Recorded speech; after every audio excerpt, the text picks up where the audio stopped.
Good morning guys, આજના નવા બ્લોગમાં તમારું સ્વાગત છે.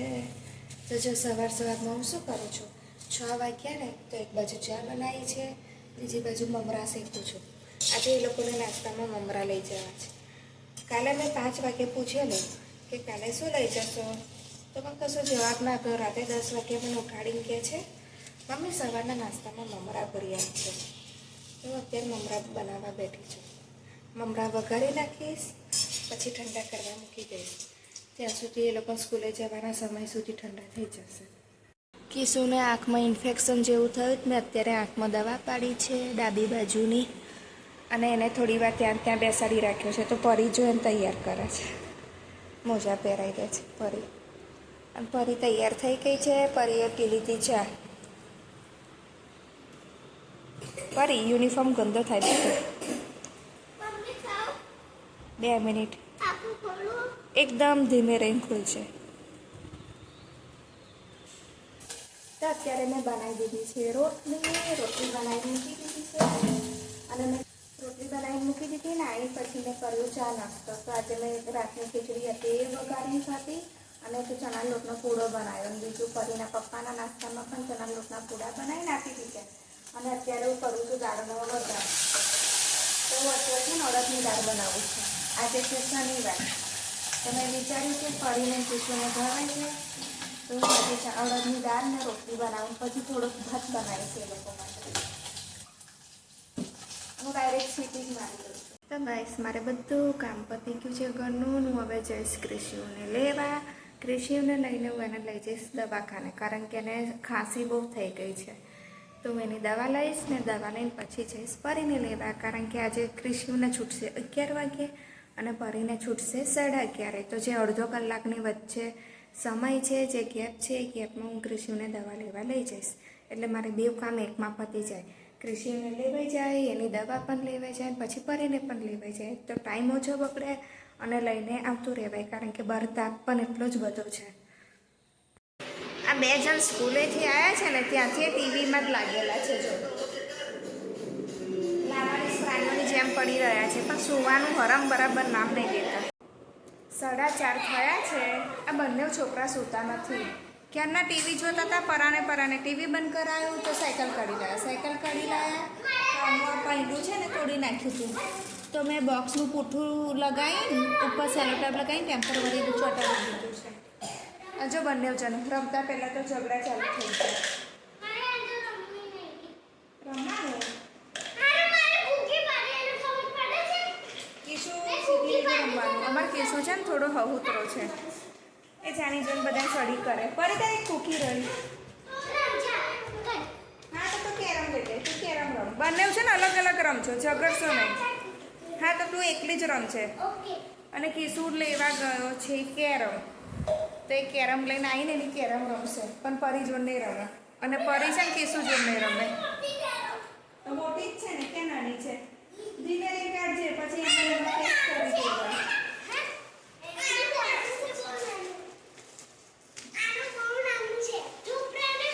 તું તારું રમ, તું એનું રમ.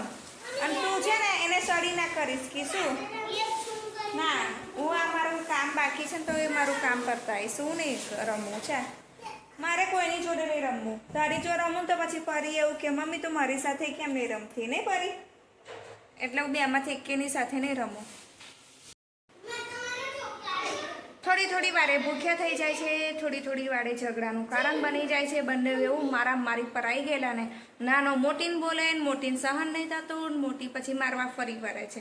મારે એટલે રડતો મારી જોડે આવે, પછી લડે છે, ઝઘડે છે ને ફરી પાછા જો એક ખુરશીમાં બંને જણ બેસી ગયા અને પછી લડાઈ પાછી ચાલુ થઈ ગઈ. લાગી ગઈ છે ભૂખ. પરી કે મને મમ્મી બપોરનો ભાત વધ્યો છે, એ મને વઘારીને આપતો. હવે ક્રિશી વાળો થયો કે એનામાંથી હું ખાઈશ, તો પરી રીસાઈ કે એ ખાશે તો હું નહીં ખાઉં. પછી મેં બંને શાંત પાડીને કહ્યું કે હું તમને અલગ અલગ ડીશમાં કાઢી આપું છું, પછી તમે શાંતિથી ખાઓ.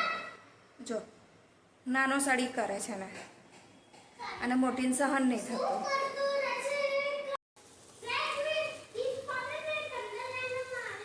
તો જો બંને જણ વચ્ચે લડાઈ ચાલુ પાછી થઈ ગઈ.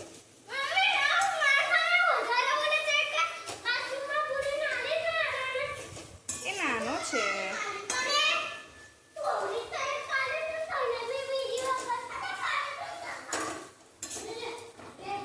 બસ હવે એવું ના થાય, ગરમીમાં બફાઈ જશે બટેકાન જેમ.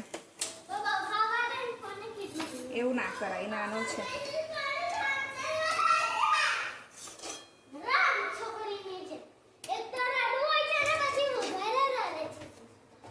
જો હવે બેવ ઝઘડશું તો આ ભાત છે ને હું કચરામાં જવા દઈશ.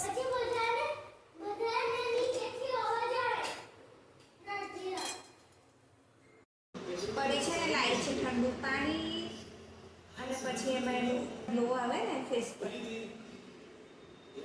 હું કરું છું ને એવું એ કરે છે રોજ.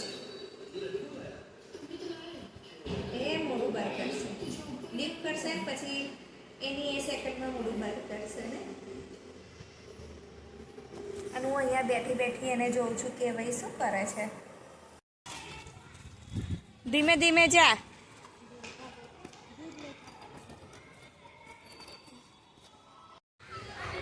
તો ક્રિશિવ સાયકલ લઈને આવ્યો તો સાયકલ ફેરવીને થાકી ગયો તો બેસી ગયો ચકૈડાની અંદર.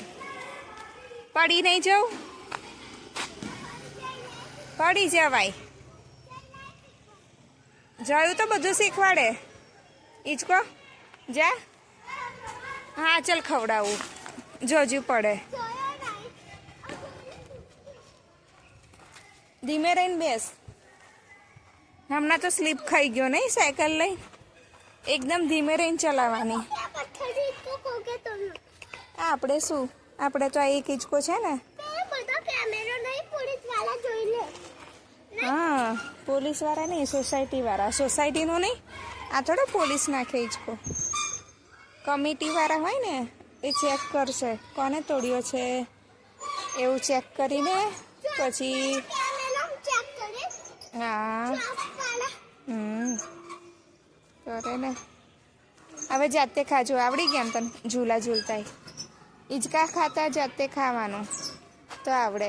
હા જેટલું નીચો નમું ને એટલું ઊંચો થાય, ઊંચો જાય.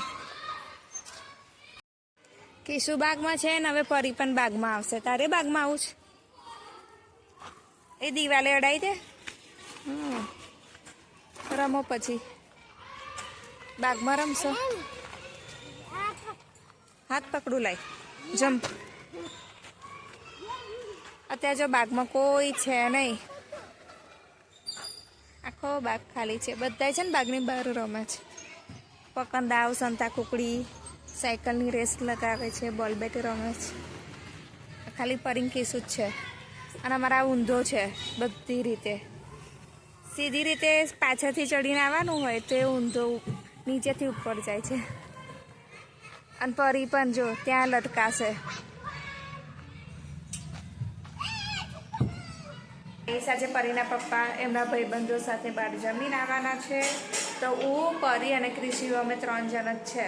અને મને અત્યારે ખાવાની બહુ ઈચ્છા છે નહીં, કારણ કે મેં 5:30 વાગે એટલે અત્યારે ઈચ્છા નહીં. તો થોડું 4-5 લુવાનો લોટ સવારનો વધ્યો છે. તો મેં પરીને કહ્યું કે તને ઢોકળી બનાવી આપું કે પછી આ લોટની તને નૂડલ્સ બનાવી આપું. તો પરી કે મમ્મી મને આટા નૂડલ્સ બનાવી આપું. તો હું એમ માટે આટા નૂડલ્સ બનાવું છું.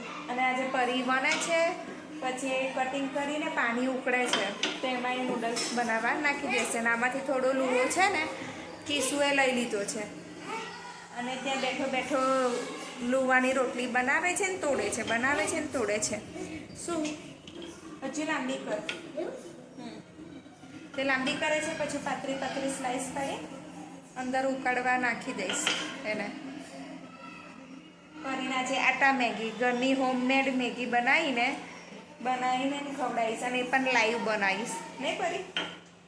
એટલે આજે બહુ ઉતાવળ છે. જો 7:30 થઈ ગયા પણ કેટલું બધું અજવાળું છે સામે. તો મેં આટા મેગી બનાવીને તૈયાર કરી દીધી છે જો. અને એમાં છે ને મેં મેગી મસાલો નાખ્યો છે એટલે ટેસ્ટ છે ને સેમ એવું આવે. જો આ મેગી જોવા માટે પરી કઈ ચડી ગઈ છે. અને ક્રિશિવ છે ને અહીંથી થોડી વારે અટામણના ડબ્બામાંથી બધું અટામણ લઈ જાય છે. કીડીઓ આવશે ઘરમાં. અને આ જો ખાવા માટે કેટલી બધી ઉતાવળ કરે છે. કરશે જા, એને કહું છું. તો ગાઈસ અમે લોકોએ ખાઈ લીધું છે. ક્રિશિવ જો ઊંઘું જાગું છે. ક્રિશિવ અને પેલી બાજુ પરીનું વડું જમવાનું નથી કરતું. પહેલાં એ ખાવા બેઠી 8:30 વાગે ખાઈ લીધા પછી ફરી મને કહે છે મમ્મી મારા માટે કંઈક બનાય આપને. આખરે કંટાળીને મેં એવું કહ્યું કે હવે તું તારી જાતે તાર જે ખાવું એ બનાય. હવે તો થાકી ગઈ ક્યારનું બનાય જ કરું છું. તો કે સારું. પછી એને શું કર્યું, જે પેલા આટાવાળા નૂડલ્સ બનાવેલા ને હજુ વાડકીમાં વધ્યા હતા તે ફરી લઈને બેઠું છે. એ ટીવી જોતાં ખાય છે ને તો એને ધ્યાન જ નહીં કે શું ખાય છે. થોડું ખાય છે ને મૂકી દે છે, થોડું ખાય છે ને મૂકી દે છે. અને મિત્રો, તમને મારો વ્લોગ કેવો લાગ્યો એ મને કોમેન્ટ્સમાં અવશ્ય જણાવજો અને મને સબસ્ક્રાઈબ કરવાનું અને ફોલો કરવાનું ભૂલતા નહીં. તો આવજો. Good night.